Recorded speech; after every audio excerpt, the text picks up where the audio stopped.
Hey guys, tonight we walk along the banks of the Nile, the river that seems to breathe in time with your imagination.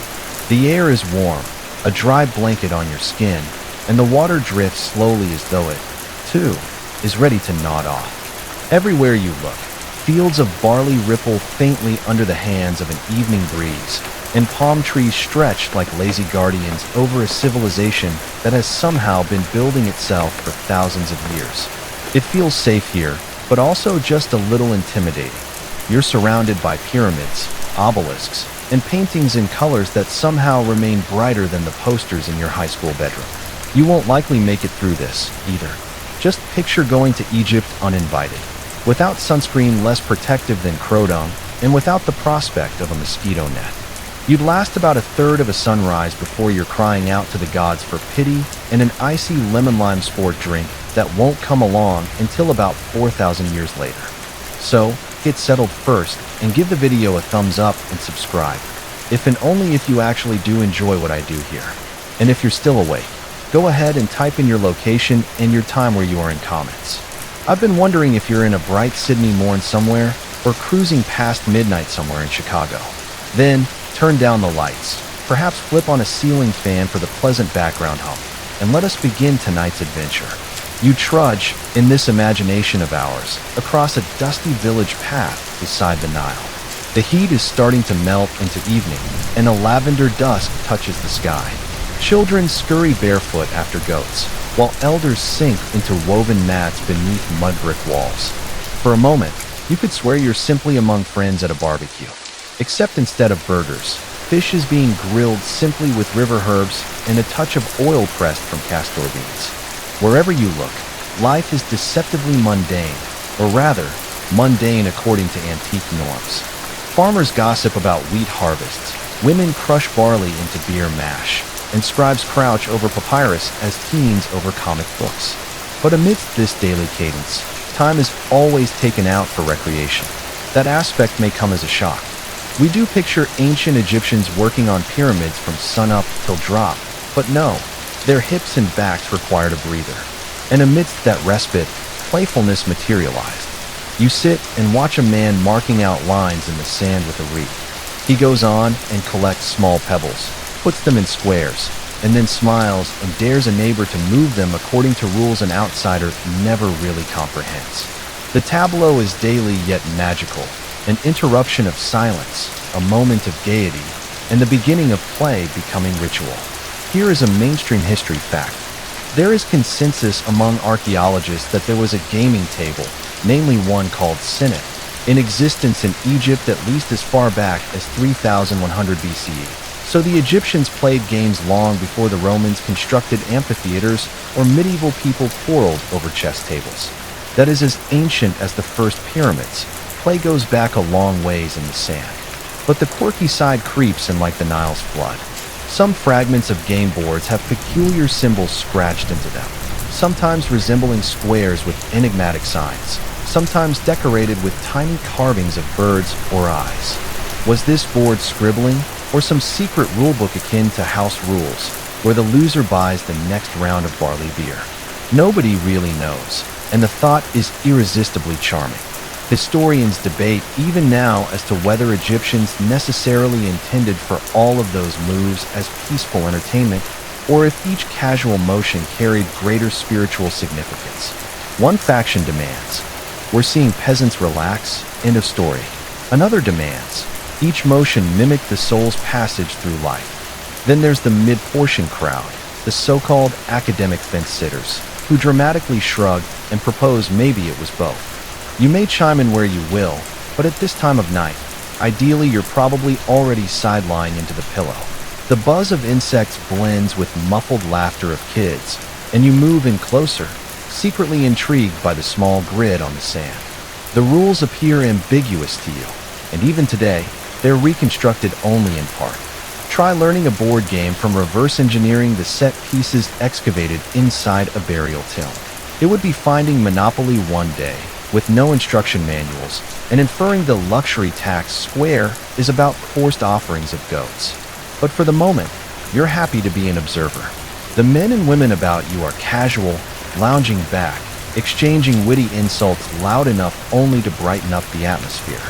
Then other villagers come over, and you get the measure of the edge of the Nile as both a building site and an impromptu coffee shop.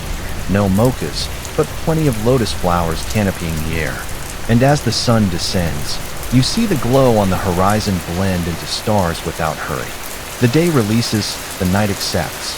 And quite unbelievably, in this ancient twilight, you feel the simplest truth. Games are universal. Across all cultures, at all times, someone, somewhere, has been moving small objects across a carefully marked surface, pretending it meant everything, laughing as if it meant nothing. The conversation beside you grows sleepy, replaced by the rhythm of crickets and the muted splash of water against clay jars.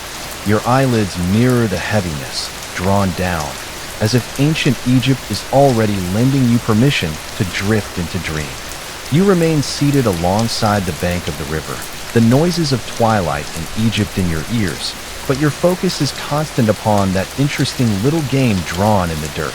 What was spawned as a farmer's daydreaming doodle in the dirt is becoming a bit more formalized, at least in your drowsy observation.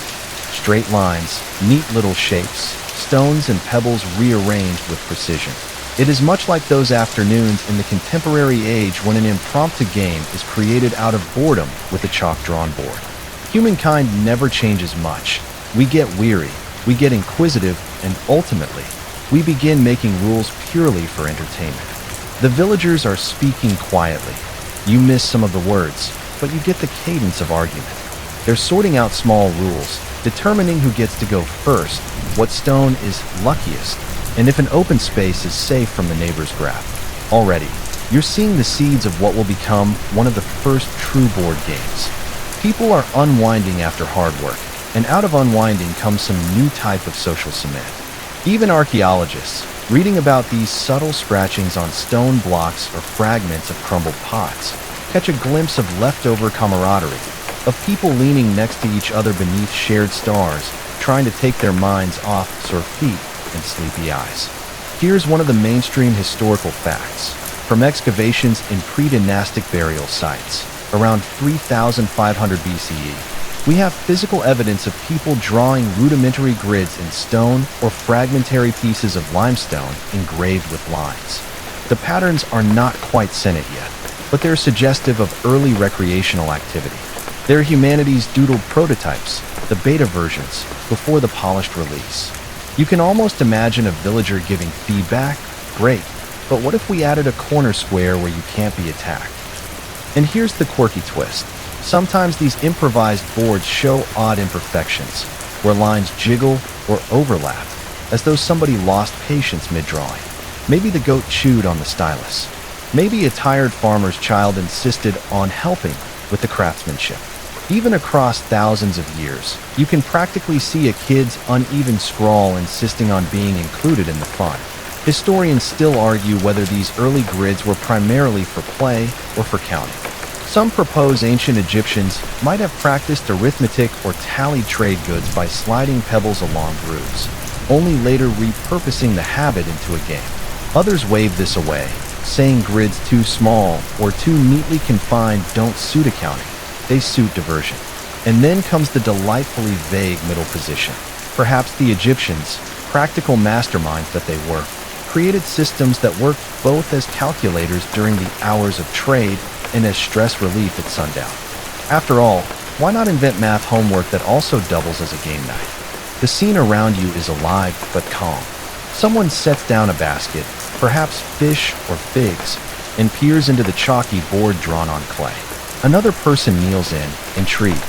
Sand is brushed smooth.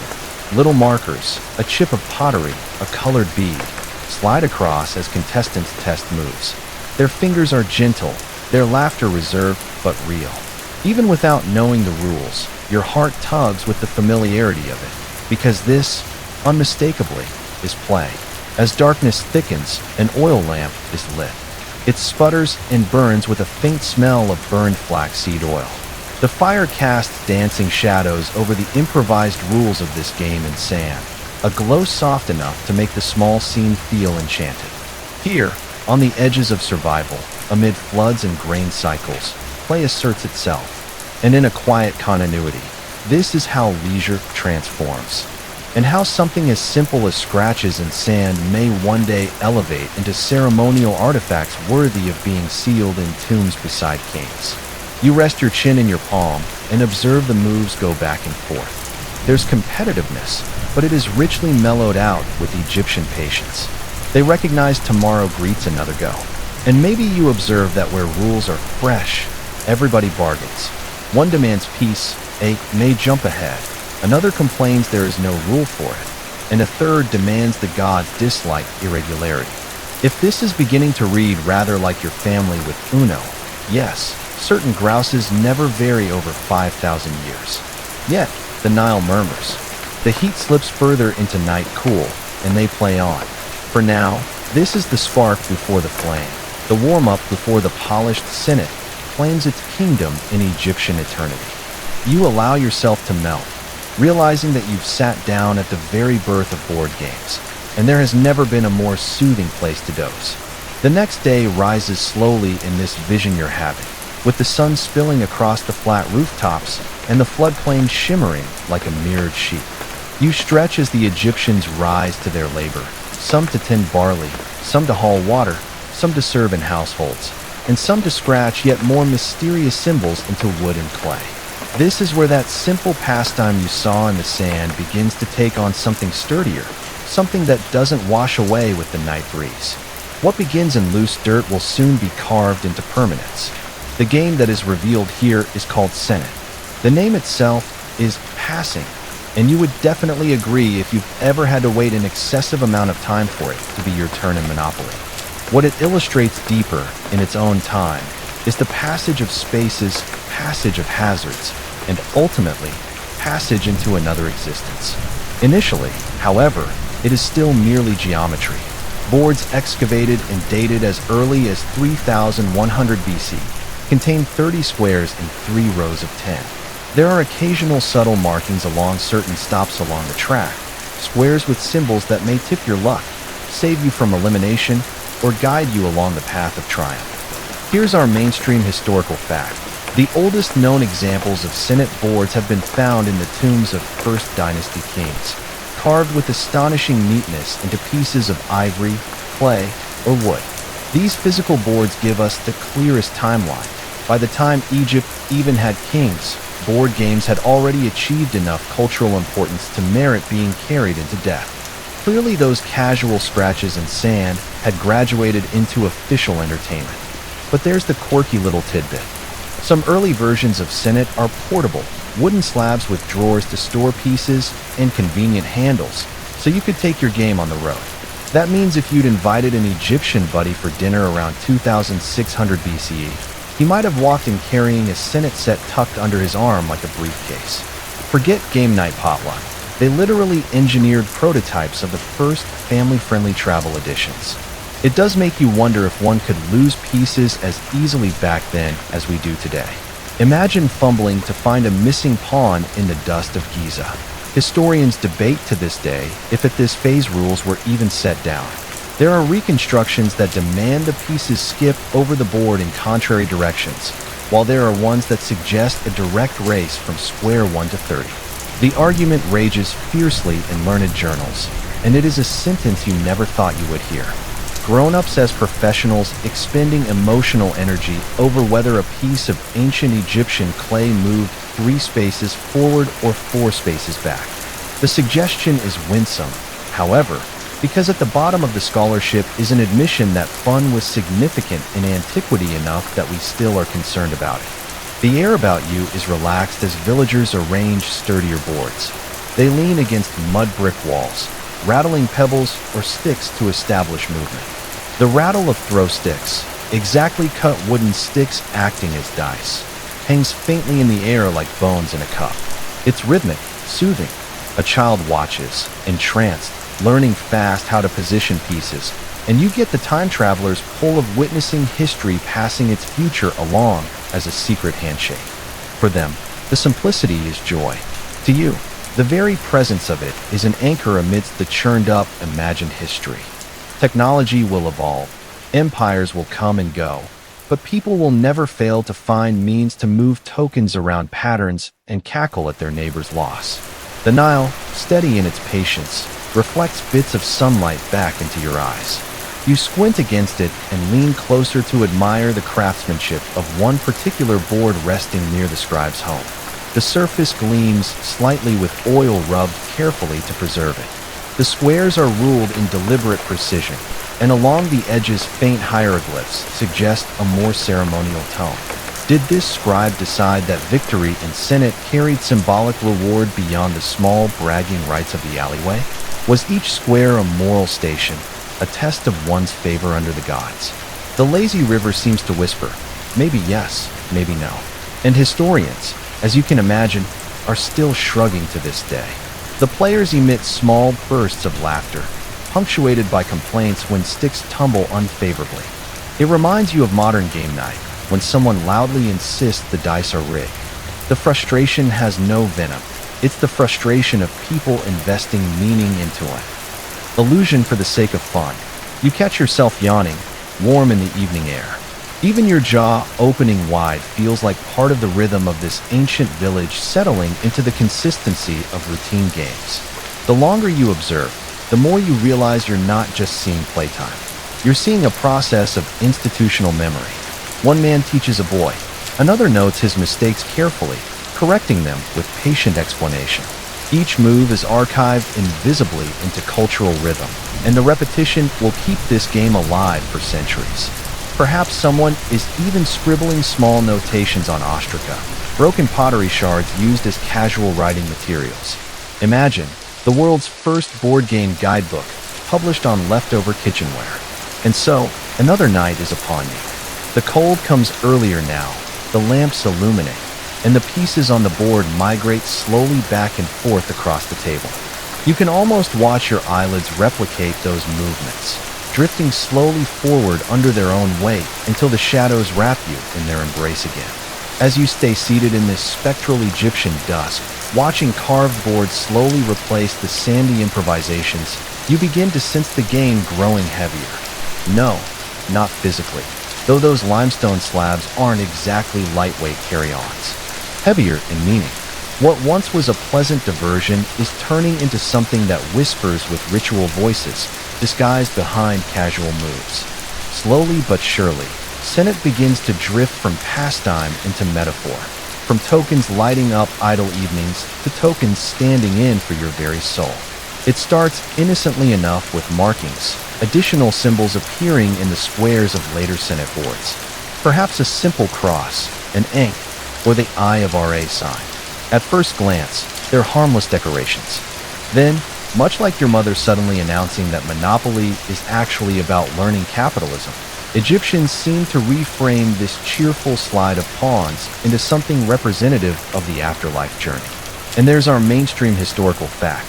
In the New Kingdom period, around 1500 to 1070 BCE, Senet explicitly shows up in funerary texts, linked to the passage of the soul into eternity. It's not just about winning anymore. It's about stepping gracefully off board square 30 into a cosmic eternity. And then there is the strange morsel you never saw coming. Certain tomb art shows not ordinary people, but gods themselves hunching over Senet boards. Picture Anubis, the jackal-headed guardian of the dead, taking a soul-weighing break and prodding a small pawn of space. The gods, it seems, liked a lucky night out as much as anybody. It makes you chuckle to think of deities disputing rules never quite taken down in writing. Horus, I called square 26 safe. Historians debate, even today, if Senet was religious all along, or if the religious aspect was introduced later as priests co-opted fun for educational purposes. Was the small scribe at position number 23 merely concerned with his pawn, or was he musing over the ethical significance of universal balance? The arguments run as hot and cold as the desert sun. Some argue the holy blending was an integral part from inception, while the other posits with a yawn. Maybe folks just preferred playing, and we're exaggerating. Back in your vision of Egypt, the board has definitely taken on gravitas. Instead of only farmers and children, you now spot priests in white linen bending over ornate Senet sets, solemn in both expression and ritual. This is no casual night after harvesting. This is a ceremonial rehearsal for life's greatest migration. The pawns become your soul, the squares obstacles or blessings to overcome, and the last movement off the board a triumphant stride into eternal life. In a way, Senet was more than gaming. It was rehearsal dinner for immortality. You even find humor in that raising of the stakes. What if our contemporary Candyland suddenly was reimagined as a bleak allegory of salvation? You draw the gumdrop square? You're lucky. Your soul is spotless. You miss a turn? Tough luck. Eternal darkness. It is an absurd notion, yet it came as second nature to the Egyptians. The line between play and philosophy was as thin as papyrus reed. The oil lamps around you flicker, and incense wafts gently. You breathe in scents of resin and lotus filling the atrium of a wealthier home where one elaborate table of Senet covers center stage. The table glows with lamplight and elegant carvings, perhaps ivory with faience tiles. Each step is slow, deliberate, as if psalms are recited in stillness. You sit, mesmerized, as if the click of the pawns echoes with the pulse of existence itself. This is the evolution of leisure. What began as a child's scratching has, in less than 1,000 years, become cosmological reading material. And yet, the human element is never lost.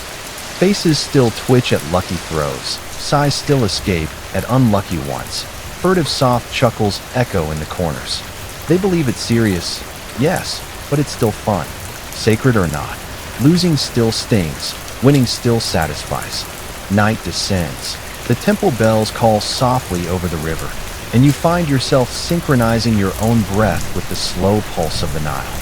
The longer you sit, the less noise you make, and before long, even your inner self is jumping squares too, taking one step, holding back, jumping. You're not observing Senet. You're walking on it, square after square, step by step along a path leading up to a square 30 where eternal peace is waiting. And if your eyelids get a mite weighty as you walk across that starry board, well, the Egyptians would likely approve. The whole idea, they'd reassure you, is passing gently into the next phase. You linger in this hazy twilight, lulled by the insect chorus and the muffled clink of pawns sliding across those worn little squares. Up until now, you've been watching humble villagers and solemn priests clashing politely over Senet boards. But tonight, you're invited somewhere rarer, into the glittering palace court. The aristocracy has caught the bug for board games, and you're about to watch pharaohs themselves leaning in closer, brows furrowed as decisively as if they were planning a war campaign. Only this battle is waged on 30 careful squares of wood and ivory. It happens subtly. At first, petty officials and noble ladies mirror the pastimes of the common people. They exchange knowing smiles as painted pawns edge forward. But soon, the royalty claim the practice for their own, as royalty always do. Senet boards start appearing in gilded versions, fitted with inlays of semi-precious stones, whole miniature monuments sized for the tabletop. That's the mainstream historical fact.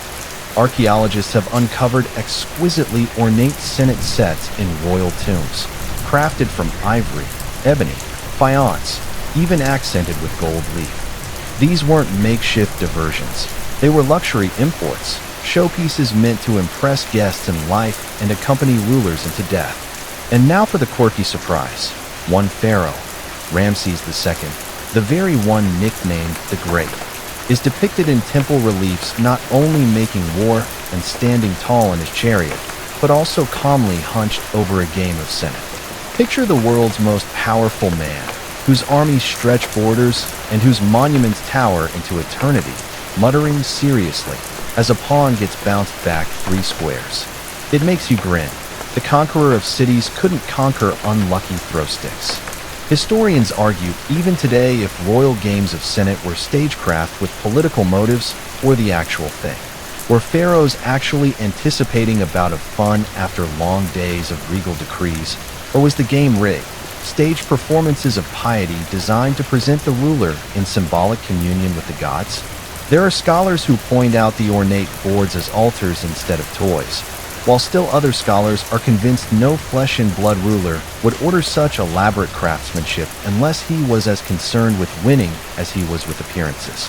After all, what is the sport in a gold-plated pawn piece if you never do get to gloat over beating your vizier? Your imagination of the royal chambers comes into focus. Colored columns rise up, illuminated by bull lamps. A breath of cool air moves past, slipping in from the Nile via secret shutters. In an elevated couch, Pharaoh crouches forward intensely, his kohl-lined eyes squinting against the squares. To his left, the queen attempts not to giggle too openly at his anger. Courtiers stand back, not daring to laugh. He is literally God King, but you get the feeling they're quietly rooting for him when his pawn is taken. Even immortals despise losing. The sound in the chamber is different than in a village. The clatter of fine wood, the quiet ripple of silks brushing stone, the occasional faint jingle of gold bracelets. You let the scene wash across your senses. Even wealth can be quiet. Even royalty prefer leisurely evenings now and then. They lean close, they mutter, they tease under their breath. This game crosses lines. It belongs equally to the streets and to the sealed halls of kings. Humor intrudes, because you can't help but visualize stalling of the state business due to an obstinate draw. The vizier bursts in, looking to finalize next year's irrigation schedule, and is waved away because the pharaoh is 2 moves away from squaring 30. Just try and imagine the scribe writing in papyrus, decree postponed, his majesty rolling again. Part of you knows that already. The ambience grows hushed, the palace breathing the soft stillness of candles. The patterns of Senet seem endless, mesmerizing, like the glint of starlight on black water. You feel yourself lost in the rhythm of those carefully carved lines, hypnotized by the scrape of polished game pieces across them. The game that started as farmers sketching in dust has now curled into glittering chambers, and you are there to witness the invisible thread tying villagers and pharaohs alike. Outdoors, the Nile flows along undisturbed. The reeds swing, frogs croak indolently, and the palace itself is no less subject to dozing as you are. Pharaoh's eyes become soft, his hands sluggish, and his game gets suspended mid-throw. Stretching out over millennia, his stupor is hardly different from yours. So if you do doze for a moment, do not panic. You're in very kingly society.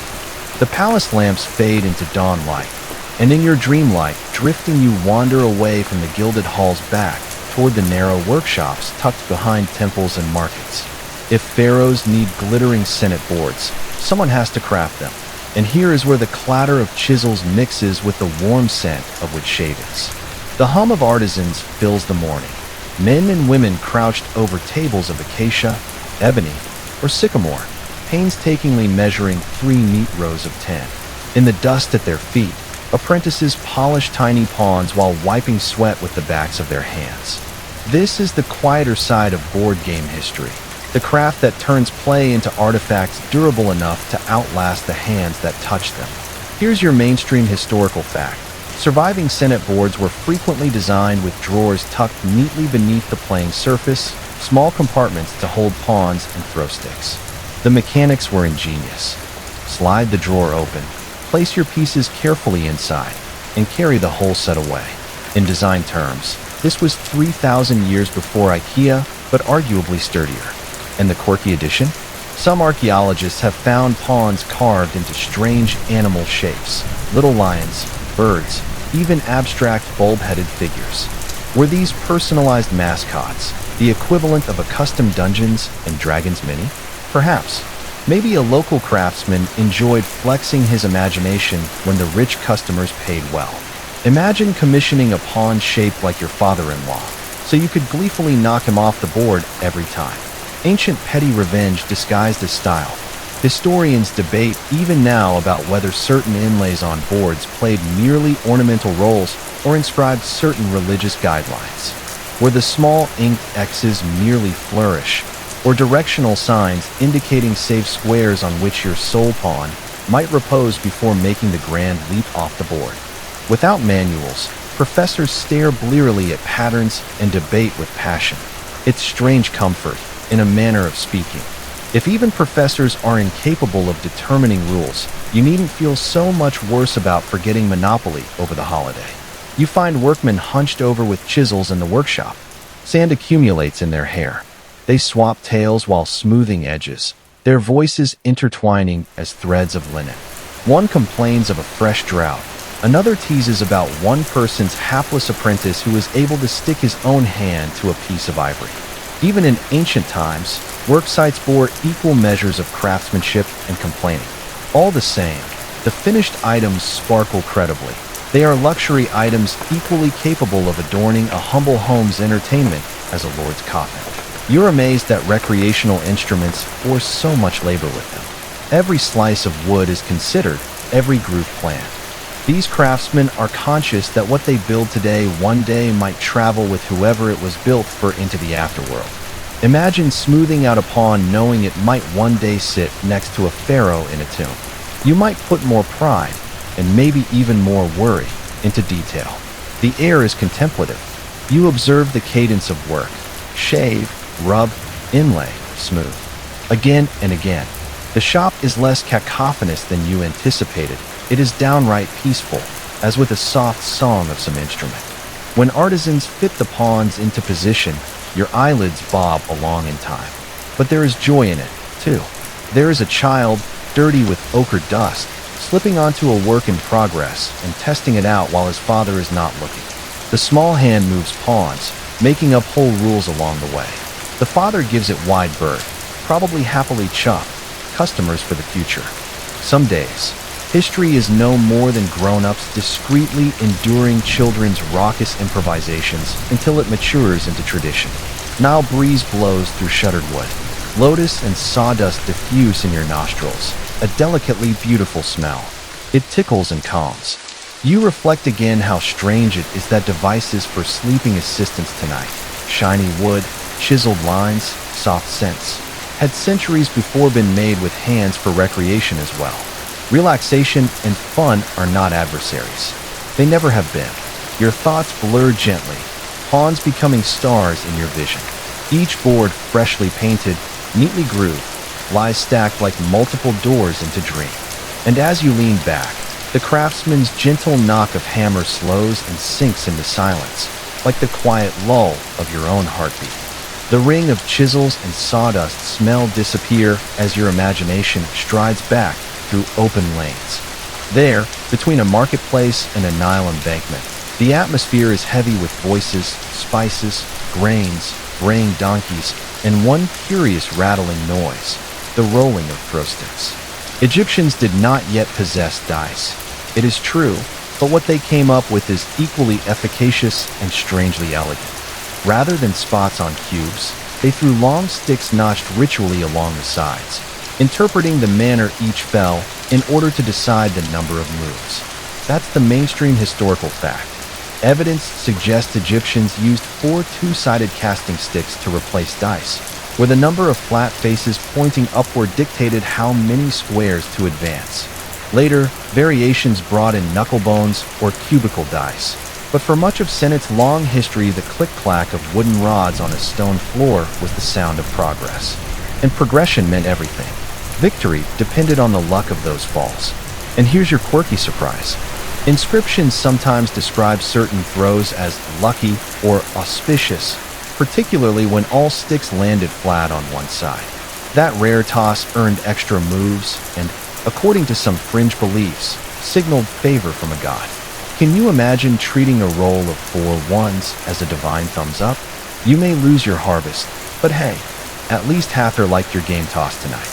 Historians argue even today whether Egyptians saw the throws as chance or believed the gods controlled each one.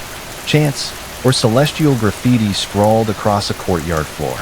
There is no safe answer, but you picture players crouching over frantically, mumbling small prayers before a throw, pulling fate itself onto their team. If you've ever rattled Yahtzee dice so hard the neighbors complain, you might have been doing an awfully similar ritual. As you watch, a circle of workers gathers in shade under a palm, their clothing dusty from the fields. They squat, clap their hands, laugh openly, and toss the sticks with drama. The clatter echoes in steady beats, like sticks knocking on a drum.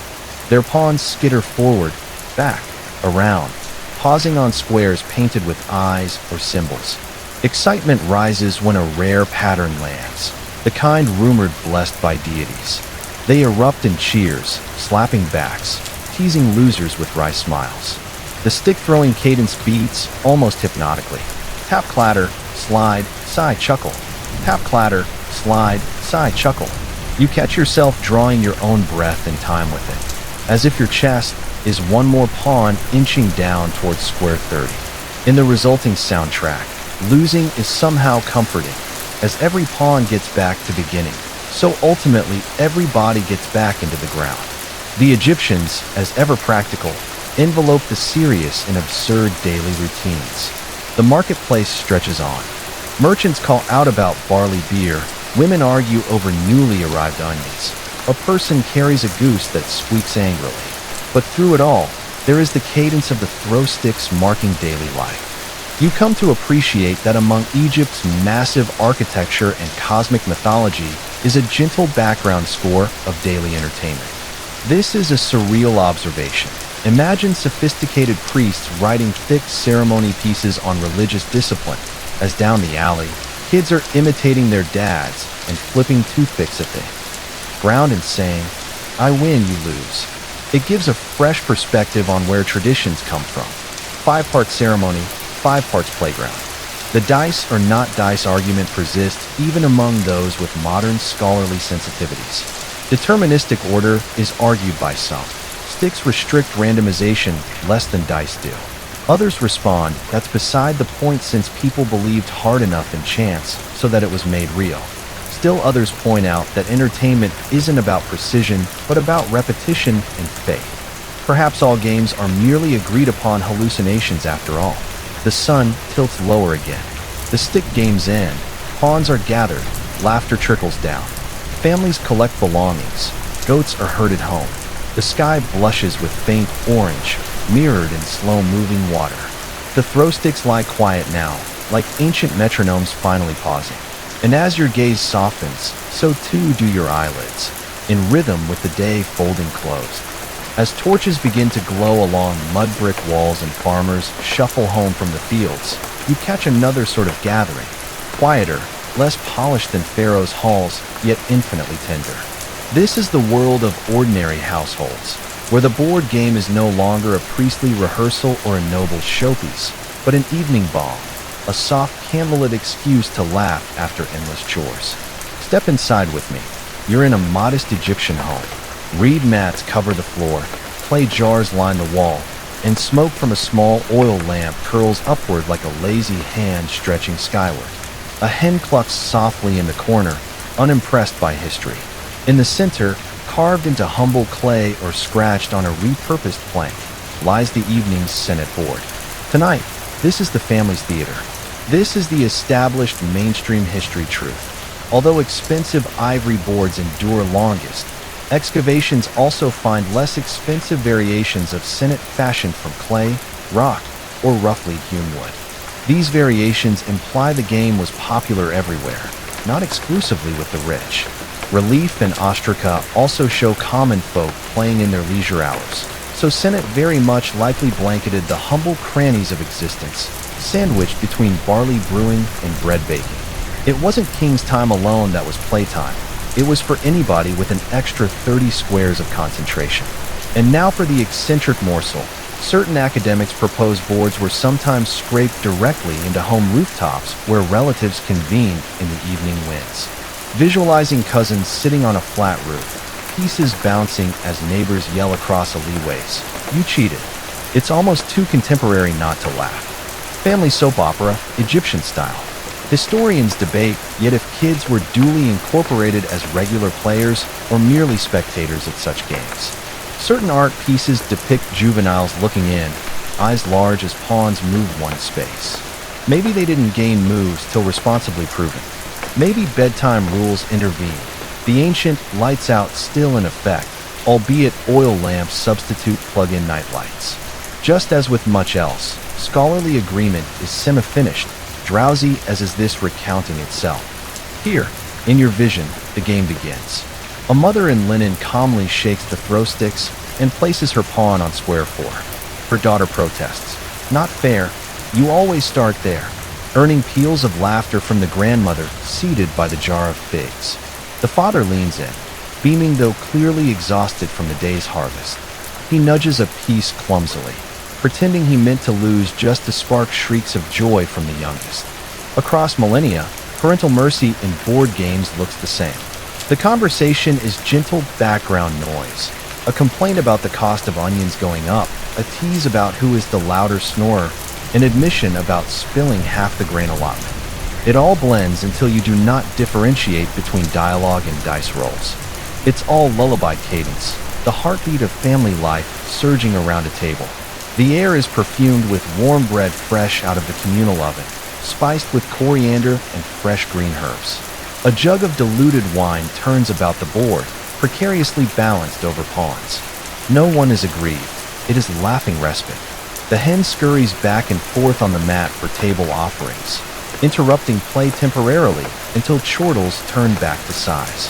Night closes in around them, and the unpretentious game goes on. What strikes you is how play acts here, not as a grand philosophical trial, but as togetherness. The act of sitting close, sharing tokens, lightening the day. It reminds you of your own quiet gatherings, the card nights or puzzle sessions when everyone sank into the shared silence of doing. In this ancient home, you feel an echo. We are still the same. Our brains like companionship that doesn't demand too much talking, just enough presence. And as you drift in this image, you recognize that for every elaborate grand set locked in a royal tomb, hundreds of unglamorous boards existed in homes like this one, scuffed and broken, used until pieces disappeared down cracks in the floor. And honestly, those are just as important. Board games weren't meant to gild eternity. They were meant to make one evening pass more sweetly. The game tonight ends slowly. The daughter refuses to sleep until she achieves a glorious comeback, which she finally does thanks to unlikely lucky throws. Everyone laughs, pretends it's fake, and then yawns heavily together. The oil lamp sputters and fades, and the household, wrapped in cheerful exhaustion, tilts together into sleep. You, too, feel yourself tilting, the pawns in your mind reclining sideways. Already the Nile hums more like a lullaby than a river. Morning light shivers across the desert horizon, but your vision has drawn inward, down into chambers hidden beneath stone. The noise of marketplaces and rooftops fades entirely, replaced with the muffled stillness of tombs. For here, board games aren't simply cast aside when life ends. They are carried with the dead like treasured passports to eternity. Archaeologists, with flashlights and notebooks instead of torches and reed pens, have uncovered boards beside wrapped mummies, each set carefully arranged as though someone believed the next world demanded at least one good game night. Here's your mainstream historical fact. Senet boards have been discovered in tombs from the Old Kingdom onwards, including the burial places of noblemen and pharaohs. In the lavish tomb of Tutankhamun, several ornate Senet sets were found, carefully preserved among riches meant to ensure the young king's afterlife comfort. The symbolic value was impossible to ignore. Senet wasn't merely for idle strolls through an evening. It had become a companion for the journey beyond. And now for the quirky tidbit. Some burials show pawns mid-game, as if the deceased stopped playing and packed up hurriedly for death, or perhaps wanted to symbolize an eternal match paused halfway through, waiting to resume on the other side. Imagine drifting off eternally with your last move still unresolved, planning to implore Osiris himself to honor the 3 moves ahead you swear you had lined up. Makes one wonder if Egyptian afterlife included rules for unfinished business or unfinished board games. Historians debate even now if such burial inclusions represented actual religious significance or soothing nostalgia. Did the Egyptians really hold that winning at Senet meant winning against eternal challenges, or was the board merely added as a reminder of mortal happiness? There are those who urge the afterlife imagery, citing squares as water, chaos, or shelters for the dead, symbolizing renewal. There are those less hard-nosed, who propose. Perhaps the man simply adored distractions. Would you lay Shakespeare out without a pen, a player without his console? In the tomb's silence, You imagine sliding closer to a half-carved board plated with gold and faience. Dust lingers lightly over it, glimmering in your lamplight. The pieces are laid out like little guardians, simple pawns carrying the astonishing burden of eternity. The chamber is so still you hear only your own breath, faint against stone carved with inscriptions wishing the departed health, joy, and a blessed passage. And here sits Senet, reinterpreted as part map, part reassurance. It occurs to you how comforting such an object might have been. In a world where death loomed visibly in every drought or plague, a game board must have felt like security, like proof you might not face the cosmic river alone. Every familiar square would remind you. The rules are known, the path has been tested, and after stumbling across obstacles, victory, that is, eternity, awaits. The air in this dream tomb is cool.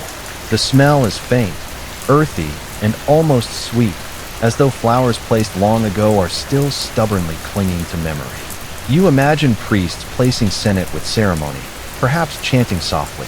They may have aligned pawns in symbolic formation, hoping to give the soul a head start. Then, the tomb was sealed, and silence claimed centuries. You lean closer, and your mind plays tricks. The pawns blur into little sparks, luminous as constellations, scattered neatly in their 30-square cosmos. Without warning, you feel as though you too are moving among them, shifting from square to square until the corridor itself becomes a board, 30 steps into eternity. It's a calm vision now. The drums of rituals don't pound. Families aren't scolding over lost turns. Instead, this tomb is quiet, still, timeless. The game is simply waiting, infinite in patience. And your own body, lying in cozy modern sheets while listening to this ramble, is equally allowed to rest. Here, every throw of the sticks results in peace. The silence of the tomb fades with time, and you drift up into air streaked with whispers, shapes of spirals and coils. Tonight, your journeys gaze beyond Senet into the other great Egyptian game, Mahan, variously nicknamed the Snake Game. Mahan coiled and spun its way through the ages of play, wherein Senet's squares stepped in lockstep along rows of 30. Mahan spun round and round in curling coils until the board was a serpent coiled upon itself, waiting. Mainstream historical fact to anchor us. Mahan dates back to Egypt's Old Kingdom, appearing as early as 3000 BCE. The board itself was carved in spirals featuring dozens of small segments, up to 300 spaces depending on the design. In the center, the coiled tail terminated the track. Archaeological sets include not only carved boards, but also stone lion figures and marbles with which the game was apparently played. The board as serpent embodied protective forces, since the coiling snake in Egyptian mythology guarded sun god Ra through the underworld journey. And now your fun little gem. Some Mahan boards are so massive, they resemble coffee tables rather than recreational play items. Picture rolling out a heavy slab of limestone with hundreds of minute squares embossed upon it simply as a means of keeping in-laws entertained. You would need the muscle power of a pyramid constructor merely to lay out game night. Sorry, uncle, we cannot play. The snake board perforated the floor again. Historians still argue over the actual rules of Mahan. Were the lion pieces chasing the marbles, or were they defending them? Was it a race, a cooperative game, or ritual roleplay of cosmic struggle? Evidence is charmingly ambiguous. Some scholars insist it was a straightforward race across the serpent's back. Others read spiritual symbolism into every turn. The serpent as cosmic protector swallowed you whole, then released you reborn. And then there are those who gently wave the white flag, admitting nobody on Earth, or in afterlife, knows anymore. But right now, in your vision, you see players hunched eagerly over a spiral carved into limestone set on the ground. Lions and little marbles are positioned carefully. Sticks rattle, pawns are pushed gently into the serpent path, and laughter rolls like a friendly drumbeat. The snake coils endlessly, hypnotic in its loops, daring players to focus until their eyes blur. You notice the shape's psychological trick. Spirals pull you inward. Following the pawns draw you in closer and closer until the noise of world vanishes. It's strangely appropriate for sleep too. You're watching imaginary pawns walk circles around each other, spiraling in until you're almost dizzy, almost unconscious. The eyes of the lion markers gleam faintly in torchlight, as if silently commanding you, relax, relax, lower your shoulders, crawl inward like us. And keep in mind, Mahan was never merely symbolic snake imagery, but a communal snake. People convened around the table, laughing as one player's lion fell over a marble, smiling as fate was twisted about on the serpent path. Symbolism accreted lightly over mirth, just as today's games double as metaphors without diluting play. The room smells faintly of crushed lotus petals, incense lingering after dinner.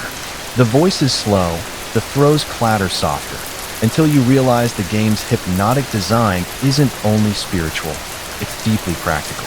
Nighttime in Egypt had plenty of noise, but with Mahan, the spiral path might have lulled weary bodies as efficiently as any lullaby. You sit back on your elbow, gaze tracing the curve of the serpent with nearly meditative intent. Each turn of the spiral is as if you inhale, each curl outward is as if you exhale. You become the marble yourself and are rolling yourself softly down to sleep, carried along involuntarily. The playing board itself has instructed you precisely as needed. Go softly, turn inward, fall asleep. You shuffle further along this dreamscape, leaving behind serpent spirals and family rooftops.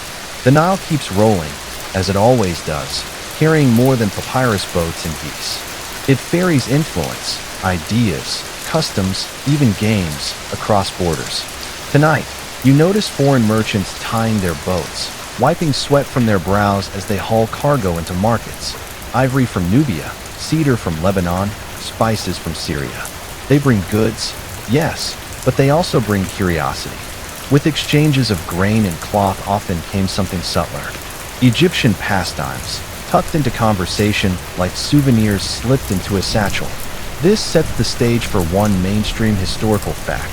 Depictions of Senet and fragments of similar boards show up not just in Egypt but across the Near East, suggesting the game spread into Nubia and the Levant. In fact, archaeologists uncover boards in Cyprus and the Levantine coast that echo Egypt's design so closely it seems unlikely to be independent invention.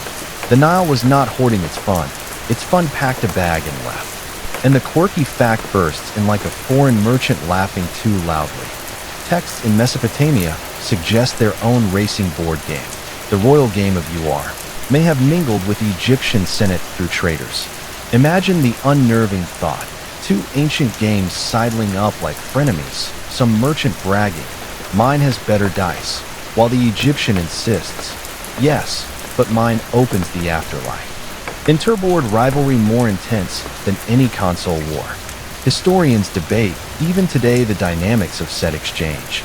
Was Senet actually transmitted elsewhere directly, or did players receive the concept of patterned grids and develop variations of their own? There are those who support a scenario of cross-pollination.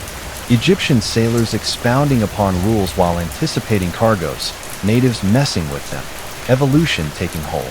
Or there are those who wax romantic and point out that there are times when humans simply coincidentally are fond of lines and pawns at the same time, inspired by the Egyptians, or stung by the same bolt of play. Nobody really knows. You find yourself seated in a cramped alien tavern somewhere in Byblos. The cedar and wine and grilled fish fill the air. Egyptian merchants in linen tunics lean in, presenting native strangers with their beloved distraction. You move here. One of them points, while another stutters in translation. Lips tangle, hands gesticulate, pawns move reluctantly, and then it is too late. The unthinkable occurs. The whole table bursts out laughing over blundered moves.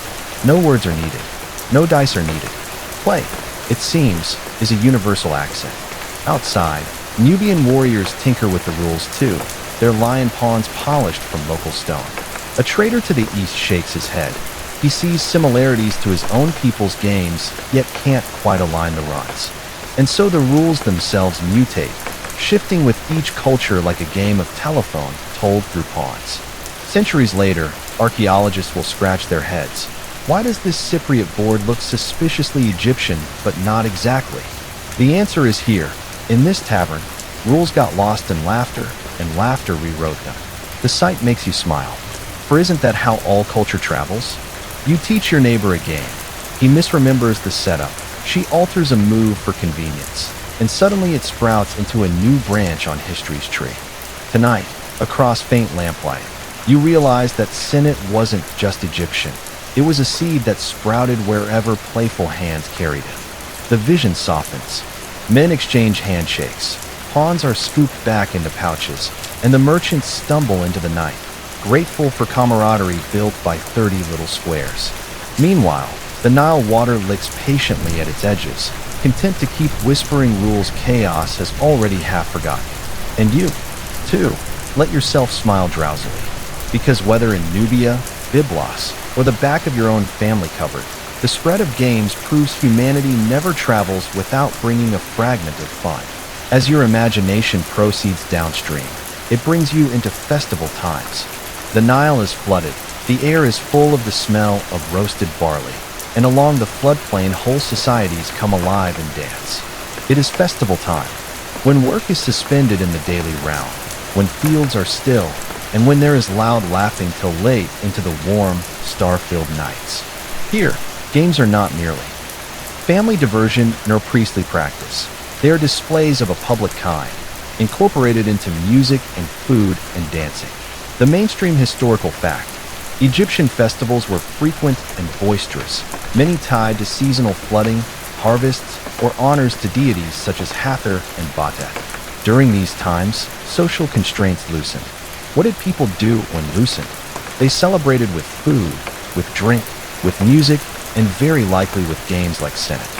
Scholar depictions on ostraca suggest gaming strikes this exact period. The casual, the public, the crowd. And the quirky tidbit: Egyptologists have uncovered images on informal pottery shards that show people playfully mocking each other while gaming during feast days. Jesters centuries before jesters, poking fun at sore losers. In other words, Egypt invented the timeless tradition of laughing at your cousin who flips the board when his pawn backtracks too far. History books still debate if festival gaming was ritual symbolism, cosmic order reaffirmations in the guise of play, or if, in actuality, it was merely everybody lightly inebriated on date, wine shaking coins and pawns loose for the pure joy of it. One school decrees priests actually arranged symbolic contests for the masses so that cosmic winners and losers might be observed. The other decrees it's overthinking. Folks probably were merely having bar grub and screaming, "One more round," because festivals were raucous and rowdy. The latter makes a fair amount of sense. The festival shines in your imagination. Torches illuminate impromptu stalls where grilled fish crackles. Lyres are played with finger and thumb, percussive instruments are slapped, and whimsical couplets are chanted. Drums bang out heartbeats, and whirling dancers raise dust into golden light clouds. Spread out amidst it all are the game boards, if on mats, on stools, even scrawled upon the actual ground. The players huddle in semicircles, spectators call out with glee, kids applaud as pawns jump forward.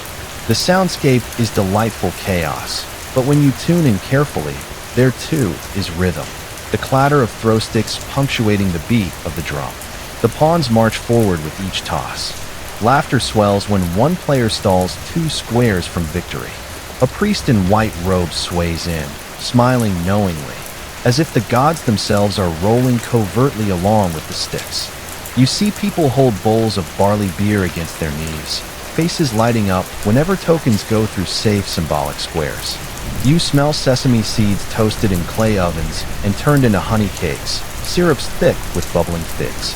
People press in close around boards with legitimate vested interest, as if there is first sports commentary taking place. Someone shouts, "This square is cursed," and everybody laughs. Picture yourself floating there, soothed with clattering pawns and flute playing. The crowd surges and flows. A man spills a tray of bread to gratified cheers, and another man insists vigorously he saw the goddess Hathor in his toss pattern. Someone else sarcastically responds, she must have been distracted, since his pawn just drowned at 20. Play and theology intertwined with ease here, with comedy tying everyone into relaxation. Festivals always have a magic, time left suspended. Days pinwheel into night without anybody caring when one sets and another begins. That is how it feels now. Pawns pass in near circles. Food passes. Laughter rises. The music sails. And the Nile, glittering under moonlight, approves quietly. You breathe slower, comforted by the thought. Civilization has always known how to make humans forget themselves together. And whether by torchlight in a jubilant Egyptian festival or in your dim bedroom trying to sleep, that togetherness translates as calm. You sigh like the drums sigh, pawns clattering into gentle silence, eyelids lowering in rhythm with reed notes fading into air.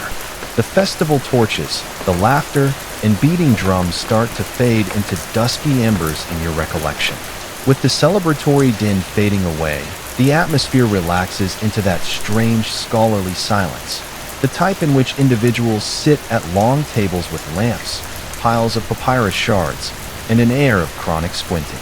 Tonight, in place of farmers, priests, and pharaohs, you are amidst historians and archaeologists, contemporary voices speaking across centuries, still debating what exactly these contests actually represented. Here's your mainstream historical truth. Even after centuries of research, no complete guidebook for the game of Senet has ever turned up. What we are familiar with are reconstructed, educated guesses, cobbled together based upon tomb depictions, what is left of boards that endure, and fragmentary textual clues. This inability to be sure gives rise to recurrent scholarly argumentation, occasionally, dare we say it, providing just a wee bit extra entertainment value to the debates. And now for the eccentric morsel. At least one brash scholar of the 20th century created an entire reconstruction rulebook for Senet, complete with diagrams, probabilities, and gameplay flow. But contemporary scholars do quietly snicker at such presumptuousness. The rules are probably entertaining to play, but no one can guarantee that they're true. It's akin to creating historically authentic Uno. Still enjoyable, but your spirited aunt from Cairo in the year 1300 BCE is probably going to call foul on every play. Meanwhile, historians still debate two large issues. First, if the game of Senet was from the start either a casual diversion or a religious metaphor. And second, if boards were uniform in rules throughout Egypt, as opposed to differing town to town, as our family cookbooks. One faction demands the soulful aspect was there from the start, that the Egyptians never divided entertainment from significance. The other posits enjoyment was first. The religious folks then co-opted the board. Still another affirms rules vary, probably changed back and forth incessantly, as is the case with Monopoly having an official version, yet every single family devises house infractions and piles of money on free parking. Indeed, even in Thieves, there was probably someone who stretched a couple of official rules. You, in this dreamscape, attend this scholarly midst. Imagine yourself peeking into a lecture hall where one Egyptologist projects a tomb relief of Queen Nefertari bent concentrically over her board. See, he insists, this square signifies rebirth, clearly proving spiritual dominance. But moments later, another raises a hand. Or maybe she was just in it to win. The argument escalates politely, voices never above a refined murmur, but the tension is unmistakable. Somewhere in the room, you picture a grad student doodling pawns in the margins while sipping burnt coffee. These arguments are not absurd when you consider what they preserve. History so far away is hazy, less firm than incense smoke. We may save boards, pieces, shreds of pigment, but not the guffawing itself, not the catty chatter or evening quarrels over rules. That, unfortunately, was lost with the voices that used to fill these table games. All we are left is conjecture, and in some respects, conjecture is another game. So, here you are, drowsily caught between two temporally distant players. On one side, ancient Egyptians tossing their sticks, pieces clattering, unaware their fun would one day be locked in a museum case. And on the other, modern scholars tossing arguments, papers clattering, pawns of speculation clinking against each other. In both cases, it's passing, debating, laughing, never fully settled. Your eyelids get heavier and heavier as the back and forth of the debate continues. Someone quotes figures, someone waves a shard of pie, someone posits probability curves. The back and forth of academics is an uncanny kind of hypnosis, as monotonous as sticks thrown against each other. Except this time, it's footnotes, not the afterlife. And we people adore two things without end: playing games and quarreling over rules. Egyptians simply happen to do so with greater panache. The whispers of scholars are lost in the gentle silence of timelessness, and you are raised suddenly, floating along a strip of history that leads beyond Egypt. The Nile recedes, and you observe Egypt's board games spreading outwards as ripples caused by throwing stones into an extensive lake. Each of the waves touches adjacent cultures, forming their pastimes and sowing seeds for ones we play even today. Here's the mainstream historical fact. By the time of the Greco-Roman period, Egypt's board gaming legacy had already influenced other Mediterranean peoples. Classical writers noted Egyptians playing Senet-like games, while Greeks and Romans devised their own grid-based race boards, most famously Petia and Ludus La Trunculorum. The general structure, the board, the tokens, the tension between chance and skill, is a clear inheritance from Egypt's love of orderly leisure. Now for the quirky tidbit. Scholars sometimes point to peculiar design overlaps, like Roman gaming tables with etched squares found literally scratched as graffiti into sidewalks, temples, and amphitheater steps. Imagine carving a tic-tac-toe grid into your school desk. That was Roman adolescence, except their doodles were cousins of Egyptian devotees of Senet. The graffiti survive in stone, silent proof that boredom has always been remarkably consistent. Historians still argue how much direct transmission occurred. Did Greeks directly adopt Senet concepts, or were they inspired more generally by exposure to Egyptian habits? Was the Roman square-based military game a direct descendant, or just a sibling born of a common itch in human imagination? Some argue fiercely for a straight genealogical line. Others shrug toward parallelism. Either way, Egypt's shadows loom behind later trends. Your vision opens on a crowded Roman street where children kneel, scratching grids into dusty stone. They plunk down counters and shout, their laughter echoing exactly the way Egyptian children laughed under palm trees centuries earlier. A Greek symposium offers a parallel image. Philosophers in robes debating the cosmos, but secretly eyeing which piece has the better move on boards set on low tables between them. The thread of Egypt's games wins silently through both worlds. And then, the echoes stretch even further. Fast forward centuries, and medieval Europeans wrap themselves in strategy, waging symbolic battles on square boards, which morph eventually into chess.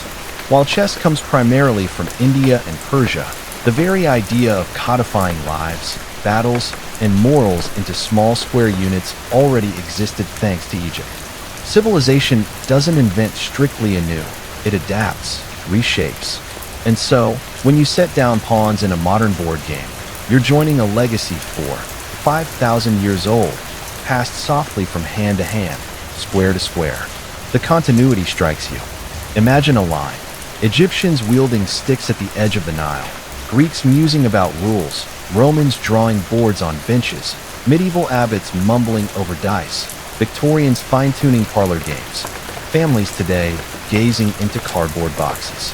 This line is unbroken. The pawns move, yet the beat goes on.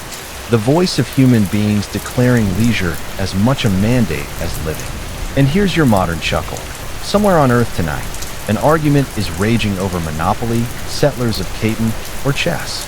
Someone kicks over a pawn in frustration, someone else gloats shamelessly. And without knowing it, they're reenacting the same emotions painted on the cheeks of Egyptians 4,000 years ago. We haven't changed. Civilization builds pyramids and rockets, but board games remind us that our hearts still leap at a lucky roll. The vision softens to water again, the Nile giving itself into the sea. Pawns scatter like stars, drifting away, echoing forward into unfamiliar tongues and new boards. And as you trace those ripples outward, your eyes close a little heavier. Each age receives the games, reshapes them, and passes them onward. You find comfort in this long chain, humanity taking time, together, to play. The echoes of Roman sidewalks and Greek symposia melt gently back into your Egyptian night, where the moon floats over the Nile like a pawn hovering between squares. You've been watching Egyptians toy with boards for hours now. Farmers, priests, queens, even wandering merchants. But tonight closes with something quieter, smaller, you. For after all this drifting, wouldn't it be nice to imagine yourself as part of the game, lulled gently into your own soft contest, where victory is not treasure or power, but simply rest? Imagine it. In front of you is an old Senet board. Not the golden-laid glory for Tutankhamun, not the scuffed scrawl on a Greek step, but an older traveler's board, worn smooth by numerous hands. 30 squares sit across from you in 3 tidy rows. Some are blank, some subtly decorated with symbols about whose meaning historians still argue. You do not need the precise rules. Tonight, your body is leaden, your eyes are dull. The rules are not yours. You need merely move quietly forward 1 square. Here's our mainstream historical fact. Senet boards were indeed arranged in a linear race of 30 squares, played left to right, down, then right to left, like a zigzag path. Archaeological examples confirm the design was standardized across much of Egypt's dynasties. 3 rows, 10 squares each, forming an unbroken journey across the board. The final few squares often carried special markings, possibly signifying hazards, blessings, or triumphant finish lines representing rebirth in the afterlife. And now for the fun eccentricity that makes you yawn with a smile. Certain boards had safe tiles thought to save pawns from elimination or backward motion. Egyptologists in jest liken it to the safe zone of today's game as Candyland or Sorry. Ancient Egyptians, that is, created the first few, I won't get tagged here mechanism. Even back in antiquity, kids no doubt boasted with glee when landing on one. Humankind is always fond of a loophole. Historians debate even yet as to whether winning conditions were coupled with pure chance of the throw sticks or with a combination of strategy and divine intervention. Were you merely begging for the right sticks to fall, or did you slip in neat strategy, the planting of pawns as a barrier against others, holding back moves for better throws? We'll never quite know. Tonight, however, as you hold your imaginary pieces tightly, you grin and let yourself be taken with the beauty of mystery. You lift the throw sticks in your hand. They rattle on the mat. The pawns move forward with soft taps that ring out into the silent air. Every square is another minute from your day passing behind you. 1 for waking, 1 for work, 1 for gossip, 1 for eating, 1 for unwinding. You hesitate over tiles with paintings, perhaps an egg, maybe an eye, and you exhale through them, recognizing that they are points of respite. You sense the comfort of family again, the laughter of festivals, the quibble of priests debating rules, the glowering of pharaohs over gilded boards. Their echoes surround you, gentle reminders that life and history are all just games we play while waiting for someone to call our turn. Each tap of pawn becomes a soothing drumbeat. Tap, breathe out, tap, relax shoulders, tap, drift further. You near the 30th square, and with it comes the sensation of complete ease. Here, every pawn's final leap is a release. Egyptians imagined this last move leading into the next world. For you, tonight, the last square is a soft landing of eyelids, the gateway from wakefulness into sleep. No pressure to win, no tally of scores. Just the game winding down, promising continuity and peace. The board in front of you glimmers. The pawns merge with stars. The squares melt into the starry firmament. The Nile flows silent beneath moonlight, its heartbeat stable as your own.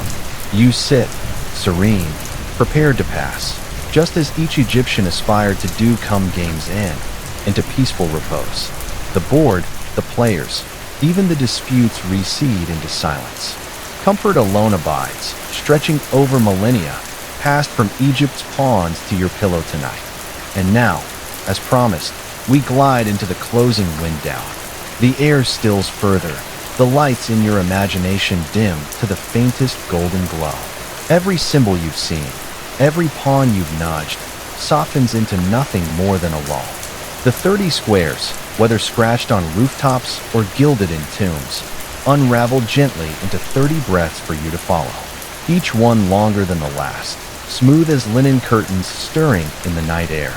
You might remember farmers laughing in the sand, queens considering polished pawns, or scholars quarreling over rules lost. But none of those ask for your presence now.